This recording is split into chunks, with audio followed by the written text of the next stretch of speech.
check on the weekend? Yeah. Was it important to have that? Yeah, it's a good question. The coach in me says yes, but then you don't know until you see how you respond. You don't want to take anything away from Colin. Their pressure was elite, and that's a great thing for the competition, that it creates that evenness in the contest, and then they're able to move the ball from it, and we just weren't. So we dished the pressure back to them, but then we found ourselves not being able to get from in to out. So it was a good lesson, and then but the answer will be on the weekend.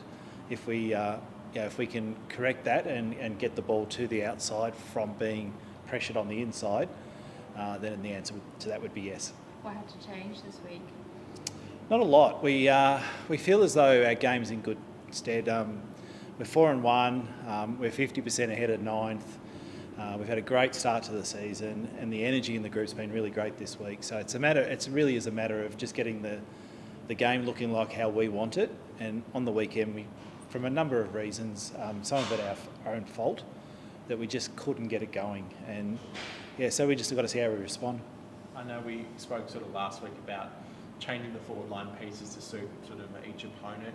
How did you reflect on the choices last week? Because it felt like it was hard to keep the ball in that forward line, and is that something that you'll, I guess, take on going forward about, okay, maybe he's picking markers or whatever it might be a little bit more differently? It's a little bit of both, to be honest. We feel as though our journey is one that we're just starting as a group, and the difference is we're the most inexperienced side in the competition from games played, and so for that we have to be on the journey to get to the top, and the way to do that is to have versatility and adaptability.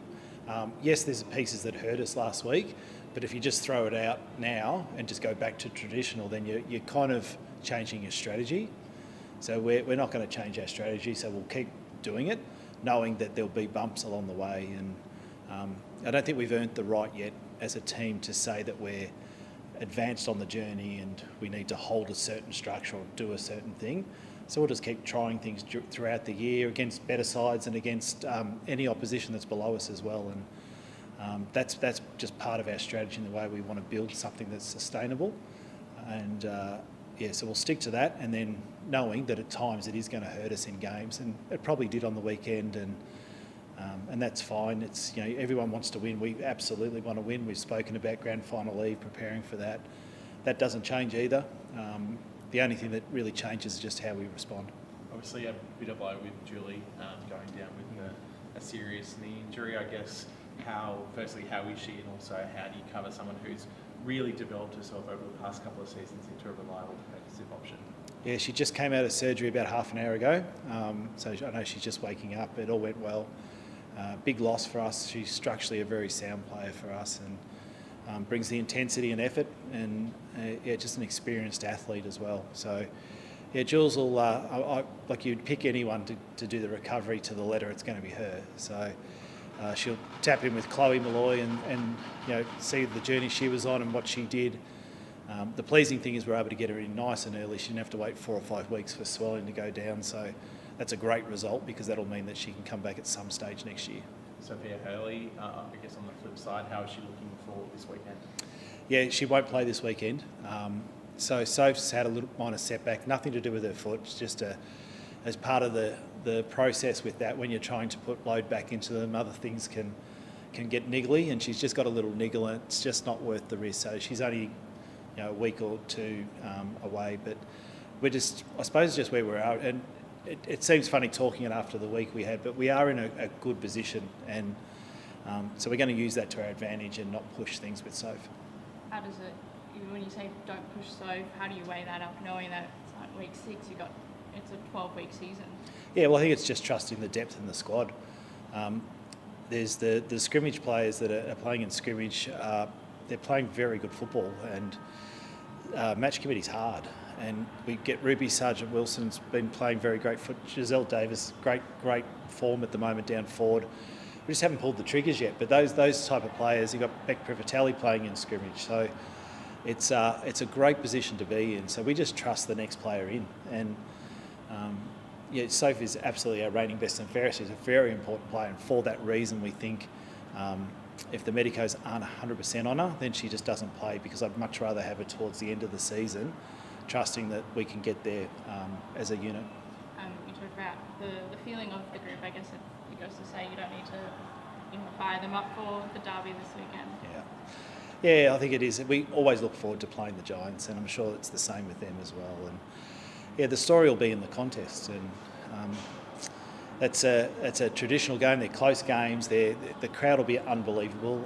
We're expecting over 6,000 people. It's going to be a beautiful day, and it's really important that people come down to the game as well, so that we can get these extra games into our season as a W industry. And we feel we do our bit, and the Giants are on a journey with that, and that's fine. But it'll be a great game, and I think it's going to be 23 or something like that. So nice day. Bring the family down and come watch some footy.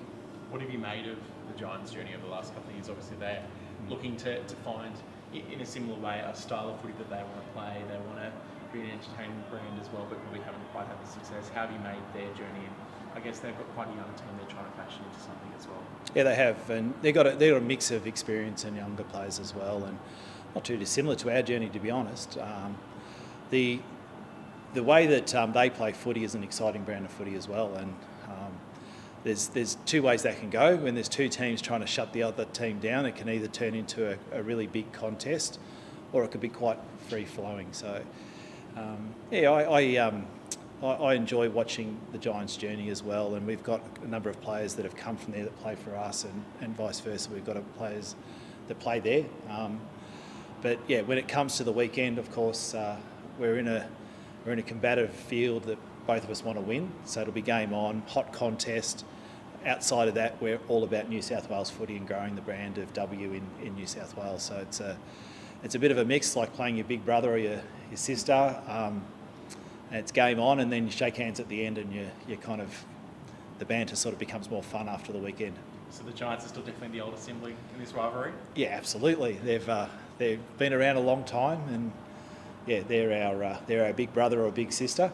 No problem with that. But yeah, we just want to get our brand looking the way it should look, and on the weekend it wasn't. So we've got to get back to that. How do you make sure that a team like the Giants doesn't look at what Collingwood did and it becomes a blueprint for how to play the Swans? What's the key to? Are you confident that it was more a one-off performance, or how do you fix that going into a week like this? Well, I think it was more us. I thought Collingwood brought the pressure, but so did Fremantle and Geelong. They tried to do the same thing, and we got over the top of them. It's just the weekend we if you like, put the cherry on top by not moving out of the contest the way we should. And on reflection, the team meeting was really good on the review, and we showed examples of how it should look. We went out and trained it during the week, and it looked really good. So it's a matter of doing that. What it does do, if sides do bring the contest to us and try to pressure us at that level, and get stuck with that, then we will open up the space very quickly and score quickly, which is what happened with Fremantle and Geelong. The Collingwood game, we just didn't have those momentum swings because we just didn't do what structurally we should do. That Fremantle game, also Collingwood, do you have a down on that slow start of the group? Is that a big talking point this week? Yeah, not really. We discussed it. It's our first rounds 1 and 2 were fine. And then we had a little bit of a lull during the game. We haven't put 4 quarters together, which was more the focus. But the Geelong and Fremantle games were slow. The weekend was slow, so that's sort of 3 out of the games. 2 of them were fine. So we haven't really addressed it as anything other than we just need to start well to play 4 quarters, and that's our big focus. Is we just want an even spread of contest, ball movement, and then a really solid team defence for 4 quarters, and just really that process alone should keep you in most games, and then hopefully you can kick accurately and score more than the opposition. It sounds basic, but to be honest, that's what it is. A lot of people look at the fixture and go, okay, especially after the Giants game, it's a tough stretch for you guys. I think most people have you going as favourites into this weekend, for example. How do you make sure that the team focuses on the job at this and isn't going, okay, this is a win next week, and then we start looking ahead, because clearly it's an important game to win and give yourself a bit of a buffer for the rest of the competition like this. Yeah, we actually haven't, now you mentioned, we haven't mentioned it once internally, other than obviously the coaching stuff, but not with the players. I think the block of games, you can probably identify most blocks of games. You actually, whether it's 3, 4, 5, whatever it might be, Our fixture is quite hard. When our fixture came out, I mean, we had the designated practice match was Brisbane and Brisbane. We play Melbourne at Casey Fields, North and Tassie, Adelaide and Adelaide. It wasn't the easiest fixture you could ever get for a side that finished 15th, but it is what it is. And yeah, I think everybody from the team meeting just had is firmly focused on this week, and then we'll worry about Adelaide the week after. But we haven't really divided the season into blocks or anything like that. Importantly, do know if the Greek truck's back this weekend at Henson Park. No, but I was talking in the team meeting about the donuts. There's a great donut place around the corner, so if you grab your donuts, you can head in, buy a coffee at one of the vans and watch some good footy.